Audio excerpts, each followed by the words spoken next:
Avokat, jemi në situatë të vështirë gjeopolitike dhe ushtarakët janë ata që marrin më shumë vëmendje tani sepse përgatitet për luftë. Ajo mos art ajo ditë, po.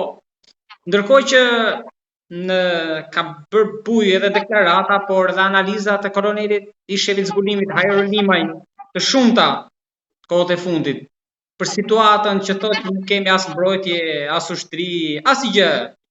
Ju si Hajro Limaj është ushtarak i mirëfillt i ushtrisë dhe i shtetit shqiptar, i tërësisë toksore shqiptare. Hajro Limaj është një advetar që ka punuar me përkushtim të jashtëzakonshëm në interes të kombit, në interes të shtetit dhe të vendit shqiptar. Mirë po, Hajro Limaj dhe të tjerë tani jemi plakur.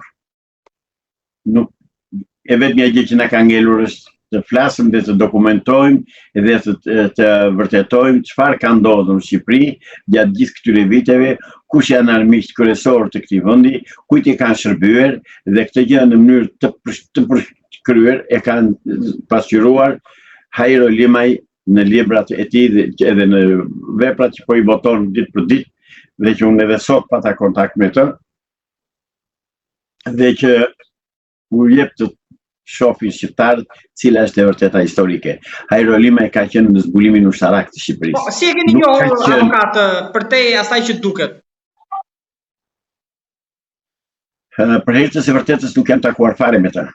E njoh vetëm nga veprat e tij, nga intervistat e tij dhe nga e kaluara e tij.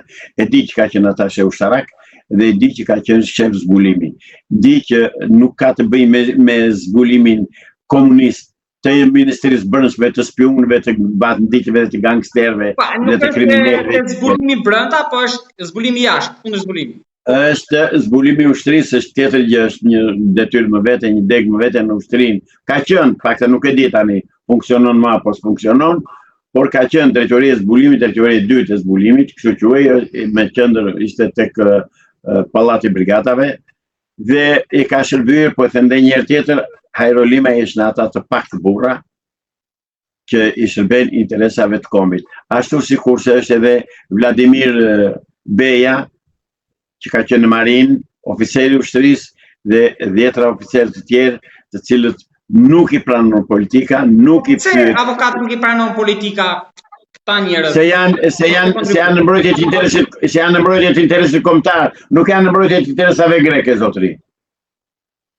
Ushtaraku është advetar, pik.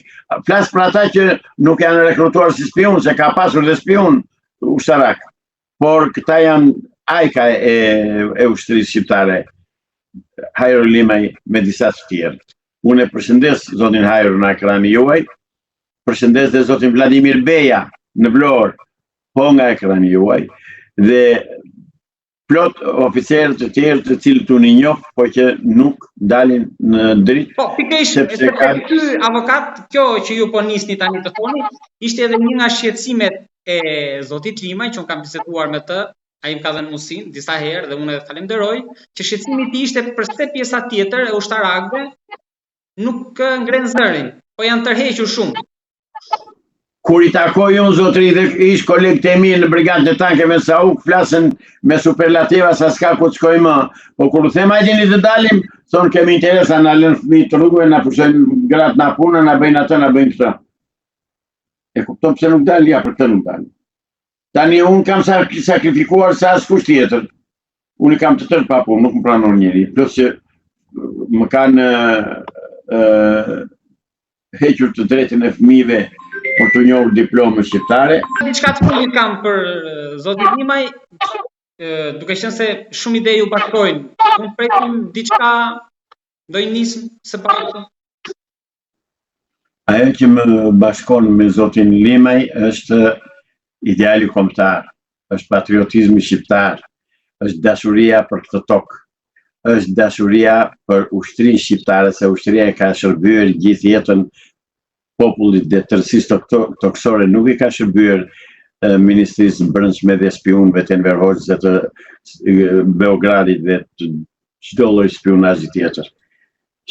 E thash dhe them prap, respekti maksimal për Hajro Limajin edhe ose Vladimir Bejin e të tjerë që edhe për ata që nuk guxojnë të dalin në media, se po të guxonin ata të dilin në media dhe po të dilim të tërbashk, diçka do bënim neve.